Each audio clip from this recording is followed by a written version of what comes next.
Quiero que vayamos a la palabra en Apocalipsis capítulo 2, versículo 18 hasta el 29. Recuerde que vamos en el mensaje a las iglesias. Y en esta mañana corresponde el mensaje a Tiatira. Apocalipsis capítulo 2, versículo 18 hasta el 29. Tiene 12 versos que el Señor le habla a esta iglesia. Y dice de la siguiente manera: y escribe al ángel de la iglesia en Tiatira, el Hijo de Dios, el que tiene ojos como llama de fuego y pies semejantes al bronce bruñido, dice esto: yo conozco tus obras, y amor, y fe, y servicio, y tu paciencia, y que tus obras postreras son más que las primeras. Pero tengo unas pocas cosas contra ti, que toleras que esa mujer Jezabel, que se dice profetiza, enseñe, seduzca a mis siervos a fornicar y a comer cosas sacrificadas a los ídolos. Y le he dado tiempo para que se arrepienta, pero no quiere arrepentirse de su fornicación. He aquí, yo la arrojo en cama y en gran tribulación a los que con ella adulteran, si no se arrepienten de las obras de ella. Y a sus hijos heriré de muerte, y todas las iglesias sabrán que yo soy el que escudriña la mente y el corazón, y os daré a cada uno según vuestras obras. Pero a vosotros y a los demás que están en Tiatira, a cuantos no tienen esa doctrina y no han conocido lo que ellos llaman las profundidades de Satanás, yo os digo, no os impondré otra carga, pero lo que tenéis retenerlo hasta que yo venga. Al que venciere y guardare mis obras, hasta el fin yo le daré autoridad sobre las naciones, y la regirá con vara de hierro, y serán quebradas como vasos de alfarero, como yo también la he recibido de mi Padre. Y le daré la estrella de la mañana. El que tiene oído, oiga lo que el Espíritu dice a las iglesias. Recordemos algo, y es importante entender el mensaje para el cual el Señor le habla a su iglesia. Dependiendo la necesidad de esta, se presenta primero como la característica de Cristo. Ahora, quiero hablar, ¿qué significa el nombre de Tiatira? Antes de empezar a profundizar. Tiatira significa sacrificio o ofrecimiento de víctimas. Sacrificio u ofrecimiento de víctimas significa el nombre de Tiatira. ¿Qué en sí es la ciudad de Tiatira? Era la más pequeña de todas, y aunque es la más pequeña de todas, se dirige la carta más larga. Tiene 12 versos en el cual se dedica el Señor a hablar a su iglesia. ¿Qué es otra cuestión importante? Estaba construida en una zona llana, por lo que había fortificaciones importantes. No había fortificaciones importantes, ni tampoco una acrópolis igual parecida de pronto a Éfeso o a Esmirna o a la misma Pérgamo, pero esta no era de esta forma. Su importancia fundamental, o por qué se catalogaba esta ciudad, radicaba en su posición estratégica que unía las rutas comerciales entre varias ciudades. Por lo tanto, Tiatira se distinguía por ser un gran centro comercial. De hecho, en ella se ha encontrado inscripciones que se mencionan numerosas corporaciones como de lana, de lino, de fabricantes de ropa, alfareros, panaderos, forjadores de bronce. Recordemos algo importante, dice que de Lidia, la vendedora de púrpura, había llegado a Filipos procedente de Tiatira. Vamos a mirar esto, que es datos curiosos. Se encuentra en Hechos capítulo 16, versículo 14. Hechos capítulo 16, versículo 14, dice así: entonces una mujer llamada Lidia, vendedora de púrpura de la ciudad de Tiatira, que adoraba a Dios, estaba oyendo, y el Señor abrió el corazón de ella para que estuviese atenta a lo que Pablo decía. Entonces comprobamos lo que hablamos acerca de que era una ciudad muy comercial, ¿cierto? Y de venta de todos estos enseres. Eso es lo que podemos hablar más de Tiatira como ciudad. Pero me interesa más hoy el contexto espiritual de lo que podamos encontrar en ella. Primero, hay una problemática en esta iglesia, y vamos a mirar cuál es la problemática, por qué Cristo se presenta de esta manera. Versículo 18, se presenta, dice, como el Hijo de Dios, el que tiene ojos como llama de fuego y pies semejante al bronce bruñido, dice esto. Tres tres características de su personalidad. Nos habla de que es hijo de Dios, el que tiene ojos, ¿cierto? Como llama de fuego, y los pies me habla de que son semejantes, no dice que son iguales, dice semejantes al bronce bruñido. Es las mismas características que se presentan en Apocalipsis 1, versículo 14 y 15, de la visión del Hijo del Hombre. Nos habla, dice, su cabeza y sus cabellos serán blancos como blanca lana, como nieve, pero finalizando me dice sus ojos como llama de fuego. En el 15 me dice y sus pies semejantes, ¿cierto? Igual al bronce bruñido. Hasta ahí. Nos está hablando en Apocalipsis. Juan ve la visión de ¿quién? De Cristo como tal. Ahora, Él se está presentando, el mismo Cristo se está presentando a la iglesia, no de Éfeso, no de Esmirna, no de Pérgamo, no de Sardis, no de Filadelfia, ni de la Odisea, sino a Tiatira, que Él es el Hijo de Dios, que tiene ojos como llama de fuego y sus pies semejante al bronce. ¿Qué quiere decir esto? Si es una de las características que ya vimos o las leímos, no profundicé, pero por eso las estoy profundizando como características. Enseñándole primero a la iglesia, Hijo de Dios, es una afirmación detallada que Cristo es deidad, que esto es una verdad, que muchas personas no creen importante, aún en nuestros tiempos, de decir que Cristo es el Hijo de Dios, ¿cierto? Dicen, no, ese fue un ángel, otros dicen fue un profeta, pero muy pocos, y aún a veces dentro de la cristiandad, muchas veces se les olvida de que Cristo es el Hijo de Dios. Y esta era una de las problemáticas que tenía la iglesia de Tiatira. ¿Por qué se presenta como Hijo de Dios? Porque quizás en ese momento ellos tenían dudas si de verdad Cristo era el Hijo de Dios. Recordemos algo muy importante, que el Sanedrín, la junta directiva de aquel entonces, de los tiempos de Jesús, lo condenaron a muerte por él llamarse el Hijo de Dios, ¿cierto que sí? Esa fue una de las causales de muerte para Jesús. Y eso lo vemos en los evangelios. Pudiera ser que la razón por la que el Señor escoge este título para dirigirse a la iglesia de Tiatira fuera porque allí había algunos que llegaban o negaban esa divinidad del Señor y su enseñanza. Y por eso su comportamiento que se va a seguir desarrollando en los siguientes versos o en los siguientes parte de lo que estamos hoy hablando, ¿sí? Entonces empieza diciéndoles, recuerde que yo soy el Hijo de Dios y como Hijo de Dios hay un comportamiento que seguir, ¿cierto? Ahora, segundo título que él se da diferente a las otras. En la otra solo dice soy espada, ¿cierto? Soy la palabra, soy la vida. Pero en esta está diciendo varias de las características de Cristo. La segunda, el que tiene ojos como llama de ¿qué? De fuego. La siguiente descripción nos lleva a pensar en la capacidad que el Señor tiene para penetrar en los secretos más escondidos. Nos habla de que sus ojos, o sea, Él puede mirar, Él puede saber todo lo que el hombre puede y hace, ¿cierto? Y no solamente nos dice que profundizando, podríamos revisar y ver que está hablando de que Él está en todo, ¿qué? En todo lugar. Que Él puede leer los pensamientos, las intenciones del corazón, lo más íntimo del hombre, y que delante de Él estamos totalmente desnudos. Ahora, además notamos que cuando dice como llama de fuego, lo que nos recuerda es su ira ardiente sobre el pecado, que aun cuando Él lo puede ver todo, hay algo que su ira es ardiente ¿contra quién? Contra el pecado. Quizás la iglesia de Tiatira solo estaba preocupada por lo que aparentaba hacer frente al mundo. Y de ahí, esta sería la advertencia del Señor, que vamos a recordar que Él ve realmente lo que era.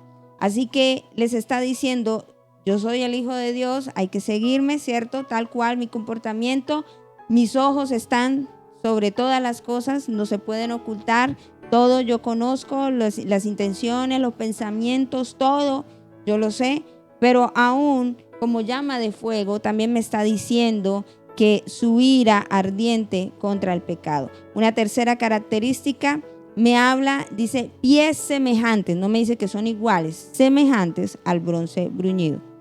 ¿Qué se refiere a sus pies o esa semejanza?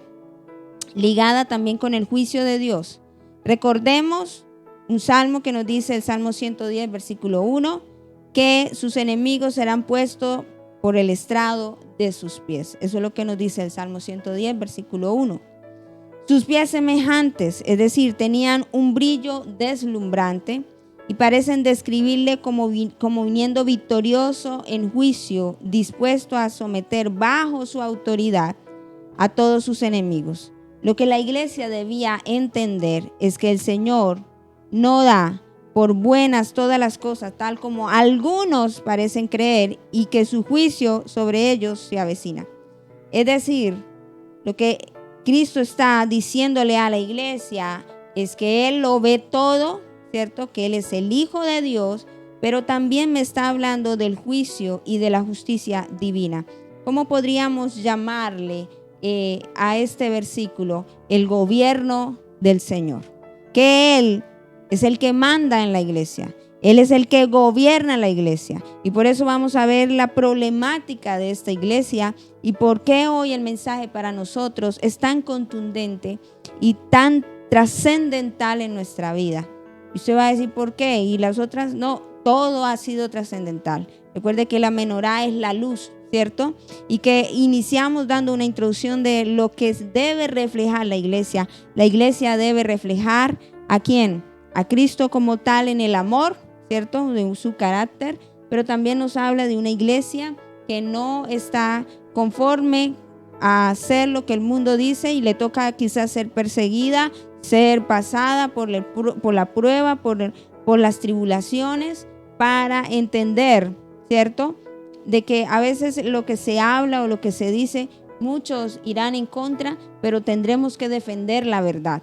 Tercero, la iglesia de Pérgamo nos hace ver dentro de esa menorá, la doctrina hay que tenerla sí o sí y debe ser una sana doctrina. Hay muchos que hablan de tantas cosas, pero Dios no aprueba todo. Hay una doctrina que debe ser basada en la palabra, ¿cierto? Nos habla de que el hombre sí o sí es pecador, que necesita irremediablemente a Cristo en su vida, ¿cierto? Dice la palabra que todos están destituidos de la gloria de Dios y que necesitamos a Cristo, que el hombre falló y que necesita de esa salvación irremediable y que el Espíritu Santo es el que da la nueva creación en nosotros, el que hace reflejar a Cristo. Eso casi que es doctrina, ¿cierto?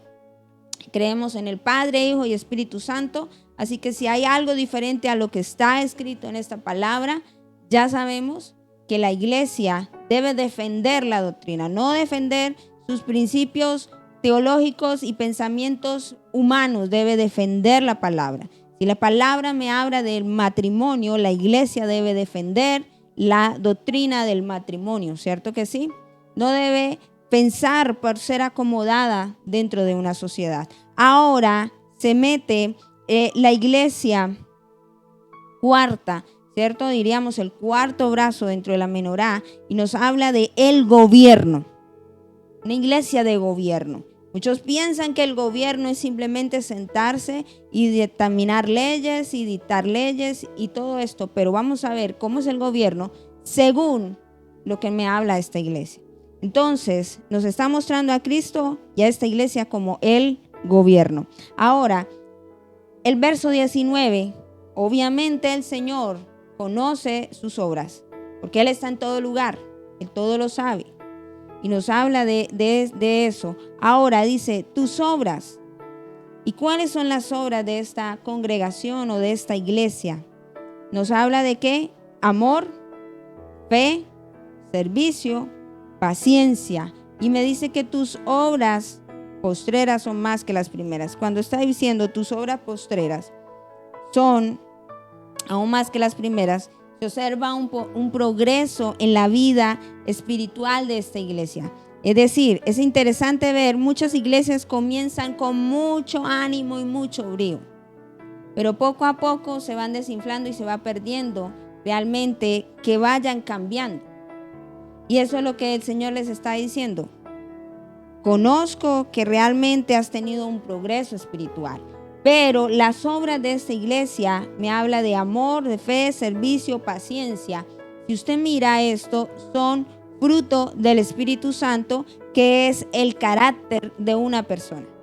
Usted diría, oiga, pero ¿por qué el Señor le muestra que el gobierno y luego ahora dice que fe y luego más adelante va a nombrar a Jezabel? Ya les voy a decir por qué. Todo lo que es evidencia de nuestro carácter, si usted es una persona mal geniada, está indicando que hay algo que lo está gobernando y hace que refleje su carácter. ¿Me estoy haciendo entender? Y esta iglesia tenía una manifestación del carácter según lo que me habla Gálatas 5:22. Manifiestas son la obra, ¿cierto? Gálatas, vamos al libro de Gálatas, a la carta de Gálatas 5:22 dice, mas el fruto del Espíritu es amor, es el que ellos tienen. Luego me habla de paciencia, ¿cierto? En lo que estábamos leyendo de Apocalipsis. Pero aquí en Gálatas dice gozo, paz, paciencia, benignidad, bondad y fe. Tenían fruto del Espíritu en amor, en paciencia, en fe, ¿cierto? En servicio, que es benignidad, que es bondad, ser gentil, ser amable. O sea que tenían 4 cosas importantes de la evidencia del carácter. Gálatas 5:16 me dice, digo pues, andad en el Espíritu y no satisfagáis los deseos de la carne. Es decir, hay 2 formas de andar, según el Espíritu y según ¿qué? La obra de la carne. Y eso me habla de quién gobierna realmente mi vida. Yo soy la expresión de lo que me gobierna. O sea, el hombre ha sido creado para manifestar que lo gobierna. ¿Me hago entender? Así que la iglesia estaba demostrando un carácter que era aparentemente bueno. Pero ahora vienen los peros de Dios en el verso 20. Pero tengo unas pocas cosas contra ti. Ahora me dice que toleras que esa mujer Jezabel, que se dice profetiza, enseñe, seduzca a mis siervos a fornicar y a comer cosas sacrificadas a los ídolos. Y le he dado tiempo para que se arrepienta, pero no quiere arrepentirse de su fornicación. Y aquí yo la arrojo en cama y en gran tribulación a los que con ella adulteran, si no se arrepienten de las obras de ella. A sus hijos heriré de muerte, y todas las iglesias sabrán que yo soy el que escudriña la mente, el corazón, y os daré a cada uno según vuestras obras. Miremos, aquí no es que Jezabel reencarnó, ¿cierto? Porque dicen, ay, se encarnó allá. No. Lo que está hablando aquí el Señor dice, hay cosas que toleras que esa mujer Jezabel se hace llamar profetiza, enseñe y seduzca a mis siervos a fornicar. Vamos a recuerde que en la de Pérgamo nos decía que algo de Balaán y Colaitas, y miramos por qué era de Balaán, ¿cierto? Conducía al pueblo a que no siguiera al Señor, y eso era lo que había, ese espíritu estaba dentro de la iglesia. Hemos escuchado muchas veces reprender el espíritu de Jezabel. Reprendan el espíritu de Jezabel, pero no entienden qué es eso. Yo quiero que hoy usted entienda qué es lo que el Señor le está hablando a la iglesia. Arranca hablando del gobierno de Él, ¿cierto? Él es hijo de Dios, que Él es igual al Padre. Me está hablando que sus ojos están sobre todas las cosas para emitir también juicio, que su ira está sobre el pecado, pero también sus pies, que me habla del bronce, que es la justicia, el juicio y el gobierno. Ahora me está diciendo que la iglesia presenta un carácter, y estoy hablando que la iglesia debe ser gobernada ¿por quién? Por el Espíritu de Dios, ¿cierto? No por las obras de la carne. Y eso me indica que si usted reacciona violentamente, agresivamente, porque hay obras de la carne, es decir, que en su vida está todavía áreas en tinieblas. porque lo que está en orden, lo que está en luz, manifiesta la obra o el fruto del Espíritu. El fruto del Espíritu nos habla de la manifestación de un carácter transformado en el Señor. ¿Quién era Jezabel? Recordemos que ella destruía a los profetas del Señor e intentó eliminar el culto a Jehová en el pueblo de Israel. Primer libro de Reyes. Tenemos que recordar para que podamos entender a qué se refiere el Señor. Y les está recordando al pueblo de Israel que no vuelvan a caer allí. Primer libro de Reyes, capítulo 18, versículo 4 dice: porque cuando Jezabel destruía a los profetas de Jehová, Abdías tomó a 100 profetas, los escondió de 50 en 50 en cuevas y los sustentó con pan y agua. Verso 13. No ha sido dicho a mi Señor lo que hice cuando Jezabel, que escondía a 100 varones de los profetas de Jehová de 50 en 50 en cuevas y los mantuve con pan y agua. Recuerde que ella destruía a los profetas del Señor, ¿cierto? E intentó eliminar el culto a Jehová en Israel. También se propuso matar a Elías. Primer libro de Reyes, capítulo 19, versículo 1 y 2. Acab dio a Jezabel la nueva de todo lo que Elías había hecho y de cómo había matado a espada a todos los profetas. Entonces envió Jezabel a Elías un mensajero diciendo: así me hagan los dioses y aún me añadan, si mañana a estas horas yo no he puesto tu persona como la de uno de ellos. También se propuso matar a Elías, el único hombre que Dios había levantado en ese tiempo, en esa generación, para declarar que Jehová era el Dios y que Israel no se olvidara del Señor. También introdujo el culto a Baal en Israel y mantenía a sus profetas. Primer libro de Reyes, capítulo 18, versículo 19. Dice: envíame pues ahora y congrégame a todo Israel en el monte Carmelo, y los 450 profetas de Baal y los 400 profetas de Acera que comen de la mesa de Jezabel. Ella misma era dada a las fornicaciones y a las hechicerías. Segundo libro de Reyes, capítulo 9, versículo 22. Segundo libro de Reyes, capítulo 9, versículo 22. Cuando vio Jorán a Jehú, dijo: ¿hay paz, Jehú? Y él respondió: ¿qué paz? Con las fornicaciones de Jezabel tu madre y sus muchas hechicerías. Nos está diciendo que era una persona, ¿cierto?, de fornicaciones y hechicerías. Tramó el asesinato de Nabot, de la viña de Nabot, ¿recuerda? Por apoderarse de la viña de Nabot, con mentiras para quitarle su herencia. Por tiempo no vamos a leer todo el pasaje, pero usted lo puede leer allí. Primer libro de Reyes, capítulo 21, versículo 1 y 15. A los que están allá apuntando. Primer libro de Reyes, capítulo 21, versículo 1 y 15.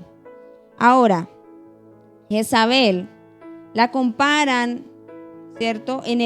Como el Señor quiere volver a nombrar, traer a colación, a memoria, ese ejemplo que existió en el Antiguo Testamento, que ya lo miramos por la palabra, ¿cierto? Que fue una hija de un rey pagano de Sidón, que se casó con Acab, el rey de Israel, así que llegó a ser la reina y por lo tanto, escúcheme bien, tenía la oportunidad y el derecho para influir en el gobierno según sus antojos. ¿Ya vamos entendiendo? Y la historia del Antiguo Testamento ejerció una notable influencia sobre su marido. ¿Qué fue lo que hizo Jezabel? El hecho de haberse casado con el rey Acab le dio poder, autoridad, gobierno para tener esa injerencia y mandar sobre el pueblo de Israel al punto de eliminar todo lo que tenía que ver con la adoración al Señor. Ahora, el Señor está diciendo: toleras a esa mujer Jezabel. No es que se haya reencarnado, me está hablando de que hay ese espíritu como tal tratando de crear influencia sobre la iglesia, de gobierno como tal, de manera incorrecta, de manera equivocada, ¿cierto? Para que la iglesia de Tiatira en ese momento, en ese entonces, no recordara que el gobierno es de Cristo Jesús, que Él es el que gobierna. Ahora, ¿cuáles? Dice que profetizaba, enseñaba y seducía a los siervos a fornicar. Recuerde que Jezabel también profetizaba, enseñaba, ¿cierto? De tal manera que le decía al pueblo qué hacer y qué no hacer. O sea, tomó tal poder y tanta injerencia aún en su marido, que su marido no tomó el lugar de gobierno. ¿A quién le correspondía gobernar? ¿A Jezabel o a Acab? Acab. Y vemos que Jezabel toma el gobierno. Por eso muchos hablan del espíritu de Jezabel que se manifiesta en algunos lados. Es ejercer el gobierno, que usurpa el gobierno, que no le corresponde. Pero no simplemente por gobernar. Aquí el problema de Jezabel no es simplemente gobernar. El problema, ¿cuál es? El método que ella usa, que puede enseñar, que puede seducir, aunque el Señor se dice profetiza, o sea, que no era profeta, ¿cierto? Muchos hablan y dicen que quizás era la esposa, eso ya es pensamiento, pero no lo dice la palabra, que era la esposa quizás del ángel de aquel lugar y permitía que hiciera y deshiciera con la iglesia. Pero no es nada afirmativo. Me está hablando el Señor. Es que hay como ese espíritu dentro también de la iglesia. Y que la iglesia debe recordar que el gobierno a quien le pertenece, a Cristo. No nos pertenece a nosotros, nos pertenece a Él. Ahora, ¿cuáles son los métodos? Enseñar, seducir a los siervos de Dios a fornicar. ¿Qué quiere decir con esto? Les estaba enseñando en cuanto a serle infiel ¿a quién? A Dios. Ser fornicadores espiritual, o sea, no ser fiel ¿a quién? A Dios. Habría sacrificado cientos de principios espirituales a cambio de obtener beneficios económicos, sociales, posiciones. Recuerda que Tiatira se encontraba en algo comercial y que quizás estaban metiendo esta ideología para obtener posición y con tal de esto haciendo pecar a la iglesia del Señor para que no le sirviera y no le honrara de la manera que tenía que hacerlo. Es decir, finalmente habría llegado a la iglesia a que lo reflejaran en la parte moral, en la parte del carácter. Una iglesia que estaba como mezclada, algunas cosas de Dios y otras no de Dios. ¿Usted no se ha dado cuenta que eso hay a veces en las iglesias, en las congregaciones? Y la Biblia nos habla, no lo digo yo, lo dice la palabra. En Carta de Santiago, capítulo 4, versículo 4. Santiago 4:4. Oh almas adúlteras.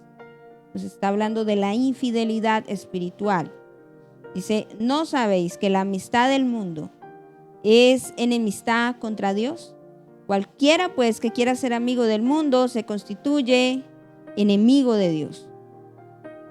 Y esta mujer estaba ejerciendo un gobierno moral sobre la iglesia de Tiatira, y por eso Jesús, el Hijo de Dios, se presenta que Él es el que gobierna. Ya estamos entendiendo por qué se presenta así, que Él es el que manda en la iglesia. Y hoy por hoy tenemos que entender que no debemos vivir bajo las modas, porque pensamos, es que Dios metemos ideología que como Dios estuvo en las calles, en las plazas y fue por todos lados, entonces tenemos que dejar meter costumbres y culturas a la iglesia, y eso es un espíritu de Jezabel gobernando dentro de nuestra iglesia, llevándonos a la infidelidad espiritual hacia Dios. Y nosotros tenemos que preguntarle a Dios, tú eres el que gobiernas la iglesia, tú eres el que gobierna nuestras vidas. ¿Está bien que hagamos esto o no lo hagamos? Pero muchos suponen y se creen más santos que Dios, ¿cierto? Y vemos gente diciendo, si a usted no lo aceptan en tal lugar, venga, hay iglesia, congregación para todos. Y eso no es verdad, porque Jesús está diciendo allí, yo tengo los ojos como llama de fuego, mis ojos están en todo lugar, pero yo no acepto el pecado. Y estoy hablando de la justicia y del juicio, y que aún lo que ustedes creen que es justo, para mí no es justo. Porque quien gobierna la iglesia soy yo. Ahora les está diciendo a comer cosas sacrificadas a los ídolos. ¿Qué era lo que hacía Jezabel? En el Antiguo Testamento hacía que los profetas, ¿cierto?, fueran infieles al Señor y hicieran idolatrías y fueran infieles a Dios en todas las áreas. Es lo que nos está hablando, de una infidelidad hacia Dios, que la gente se olvidó de Dios, que parecía que tenía un carácter de Cristo que lo estaba gobernando, pero en un momento a otro dejó meter este espíritu dentro de su casa. ¿Cuál es el llamado que el Señor hace? Dice, le he dado tiempo, versículo 21, para que se arrepienta, pero no quiere arrepentirse de su fornicación.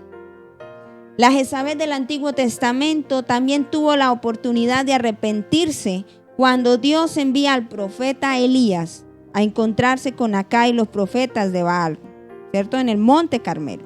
Allí se demostró que Jehová era el único Dios verdadero.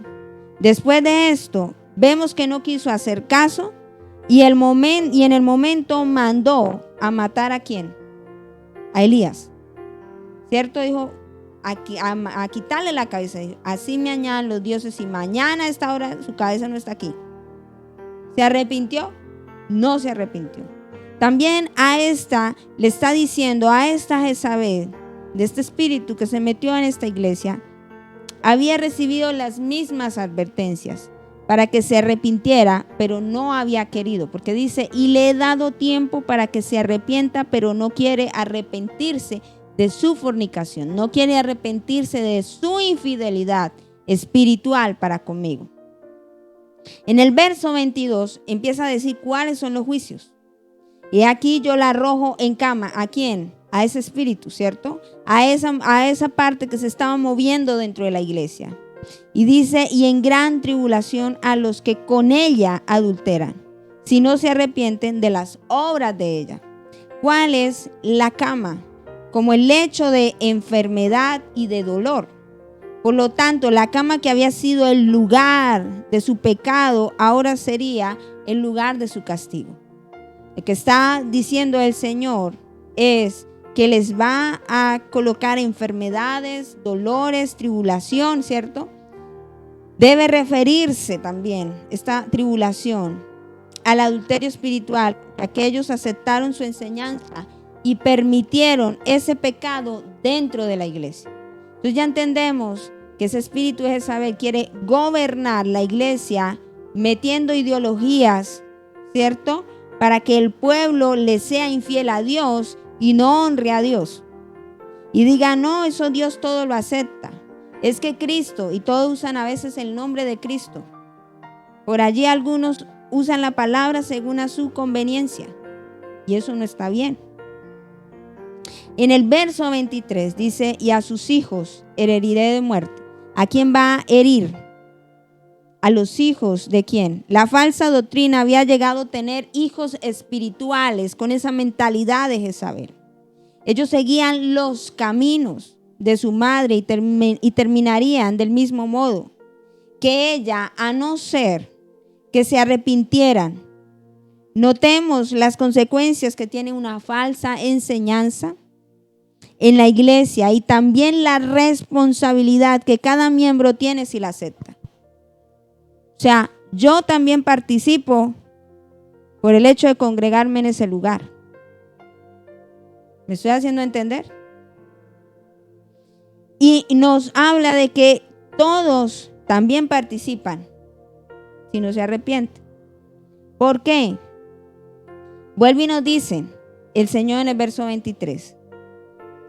Dice, sabrán que yo soy el que escudriña la mente, el corazón, y os daré a cada uno según que vuestras obras.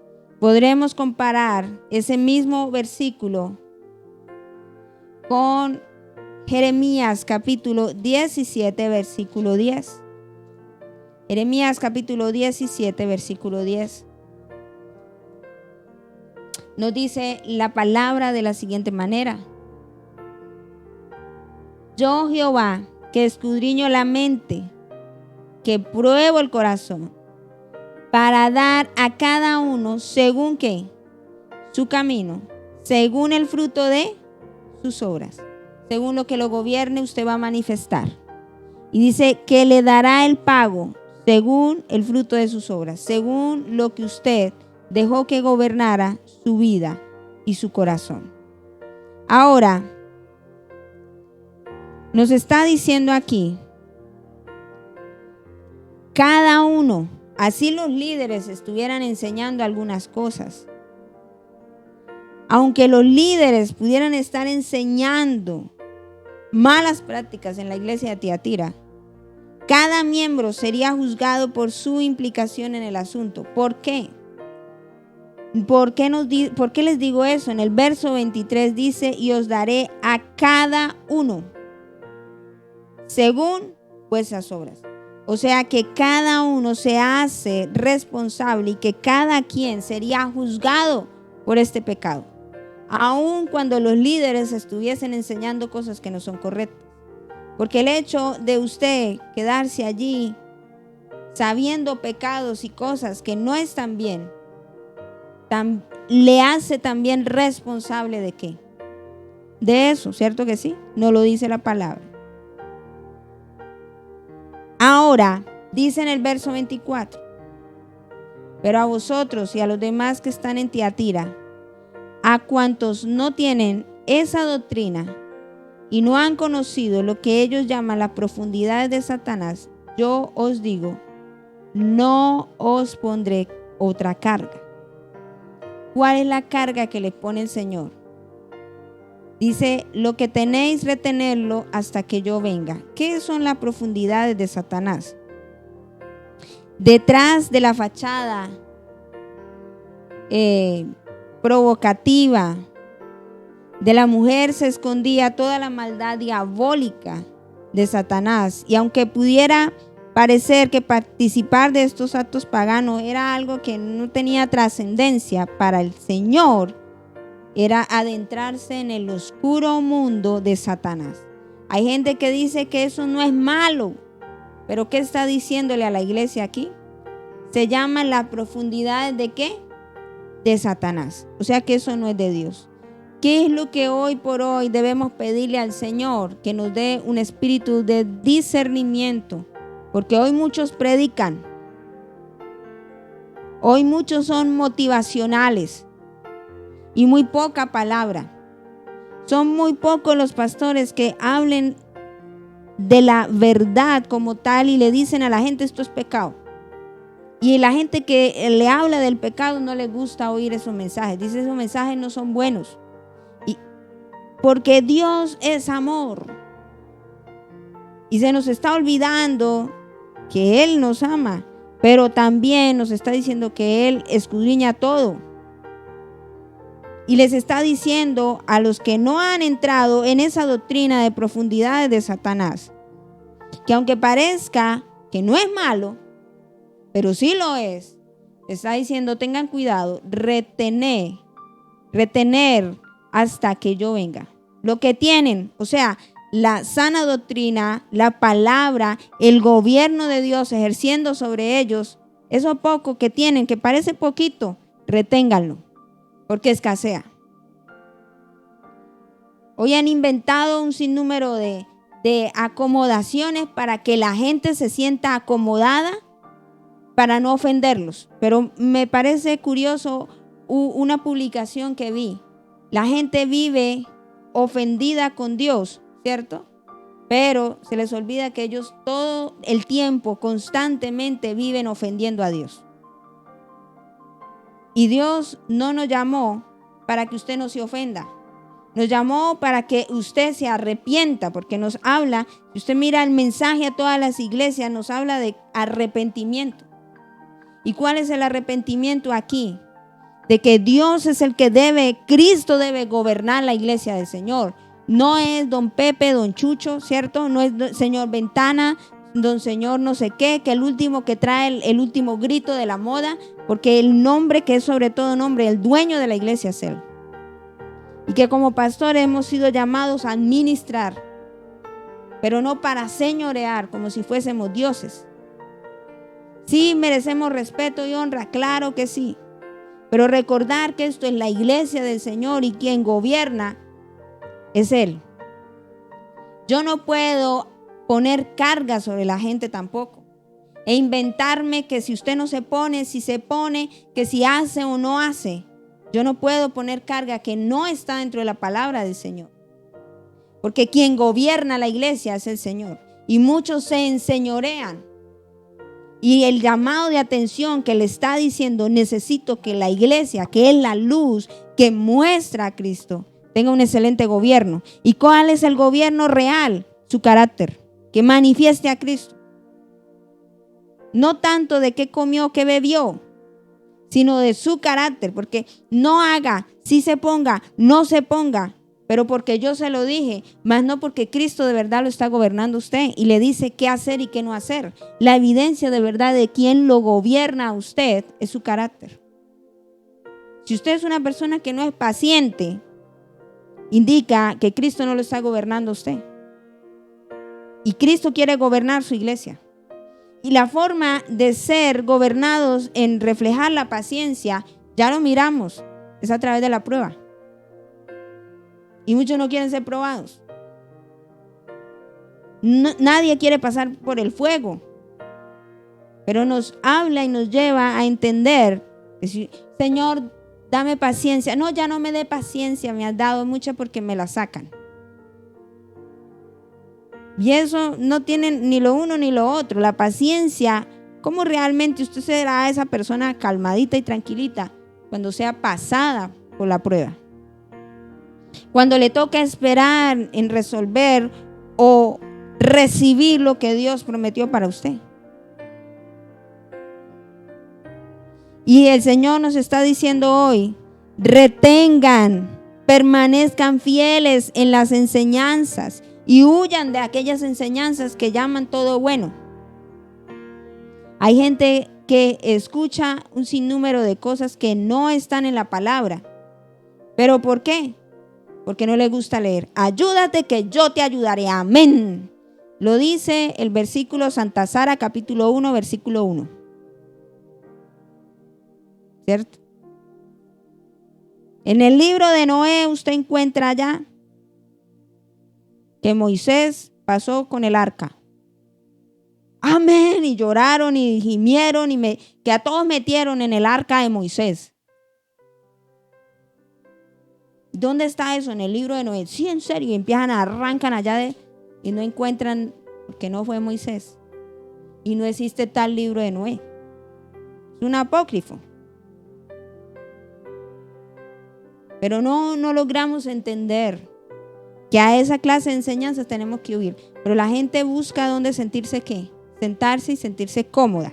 Donde no le llamen a que se arrepienta de su pecado. Y estamos en tiempos peligrosos, difíciles, donde la iglesia se ha vuelto blandengue en muchas cosas que debe ser puntual y decir esto no es de Dios. Y criticamos y decimos no, ¿y qué tal? Eso le falta amor. Pero yo tengo que ir a Dios y preguntar qué es lo que yo tengo que enseñar. Quizás no tendré los 1000 seguidores y los cuantos likes porque no soy el coaching motivacional para muchos. Quizás me enredaré muchas veces, pero tendré mi conciencia y mi corazón tranquilo diciendo, enseñé lo que me tocaba enseñar, porque eso es lo que el Señor nos manda a hacer. Ahora, ¿cuál es la promesa que el Señor da? Dice, al que venciere, guardaré mis obras hasta que se sienta bien. Dice, hasta el final, hasta el fin. Ni siquiera me está hablando de cualquier fin, me está hablando hasta lo último de los tiempos. Yo le daré autoridad sobre las naciones. Está hablando del gobierno, porque ellos tenían un gobierno equivocado y pésimo. ¿Cuál es la promesa que les da? Si ustedes mantienen el gobierno, si la iglesia mantiene el gobierno que debe ser, va a darnos autoridad sobre las naciones, sobre las casas, sobre las familias? ¿Por qué Dios no entrega cosas a usted para gobernar? Porque si usted no es capaz de gobernar su propia vida, no puede gobernar la iglesia del Señor. Eso nos lo dice Pablo en su carta a Timoteo. El que anhela obispado dice, wow, servicio al Señor, lo hace muy bien. Pero dice que debe ser un hombre que gobierne bien su casa.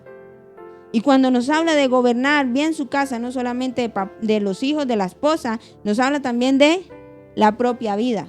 Porque Santiago también nos habla y nos dice que aquel hombre prudente es aquel que sabe dominar su propia lengua. No dice que es el que gobierna a todo el mundo, dice que se puede gobernar a sí mismo. Y ese gobierno a sí mismo se logra en Cristo Jesús. Su carácter. Porque imagínese usted, siendo jefe, sin no ser gobernado por el Señor, maltrata, lastima. Y hay gente en gobierno así, maltratando. ¿Y usted cree que Dios nos llamó a eso? Dios no nos llamó a eso. Ahora nos dice en el verso 27, la regirá con vara de hierro y serán quebradas como vaso de alfarero, como yo también la he recibido de mi Padre, y le daré la estrella de la mañana. El que tiene oído, oiga lo que el Espíritu dice a las iglesias. El verso 26 nos dice, darnos autoridad. En el verso 27, vara de hierro. ¿Qué es vara de hierro? Es firmeza frente al mal. Es alguien contundente. No es alguien blandengue. Ay, sí. Pecado es pecado. Déjeme decirle. No, que pobrecito. Pecado es pecado. Sí, el Señor nos ha dado la forma.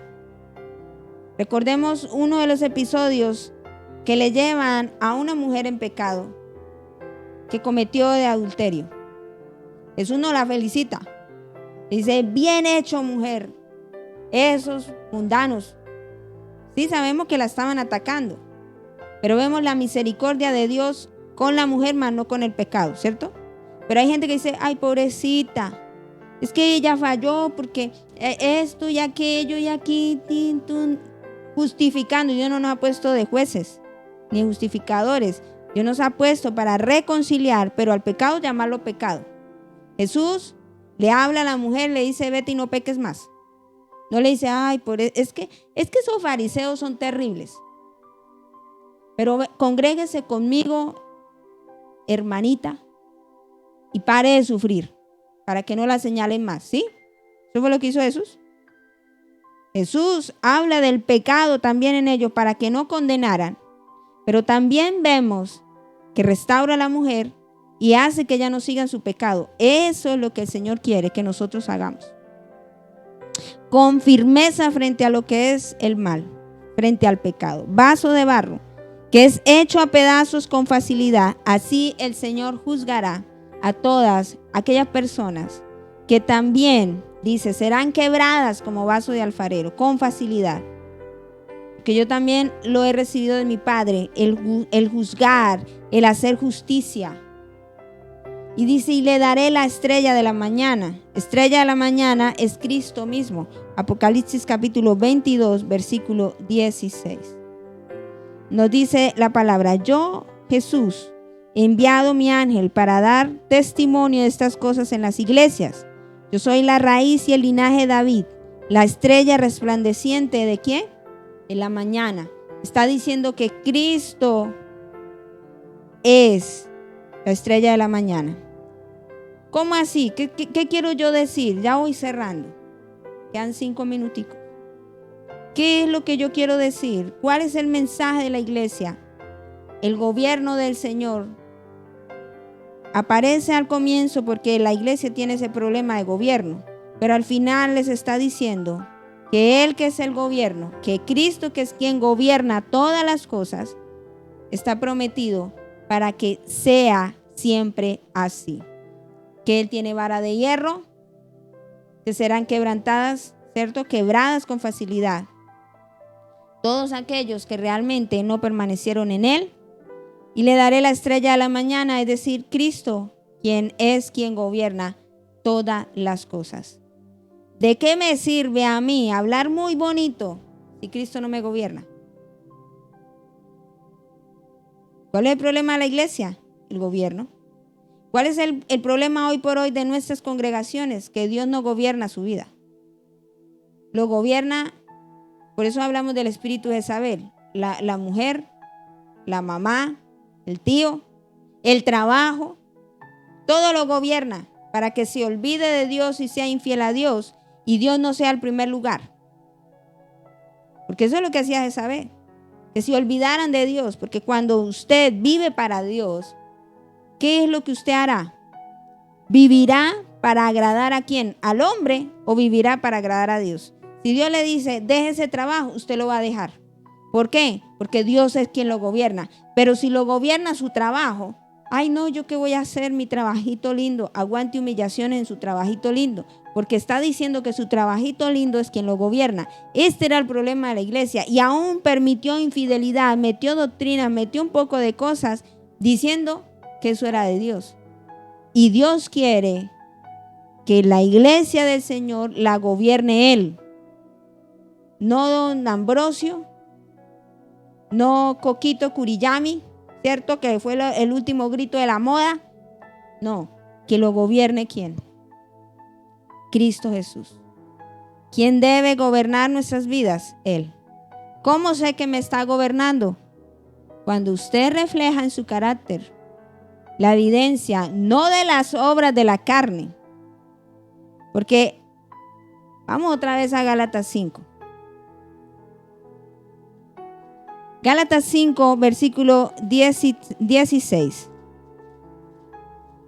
Nos dice, andad en el espíritu, no hagan las cosas o los deseos de la carne. El deseo de la carne es contra el espíritu y del espíritu es contra la carne, y estos se oponen entre sí para que no hagas lo que quieres, o sea que lo gobierne el Señor.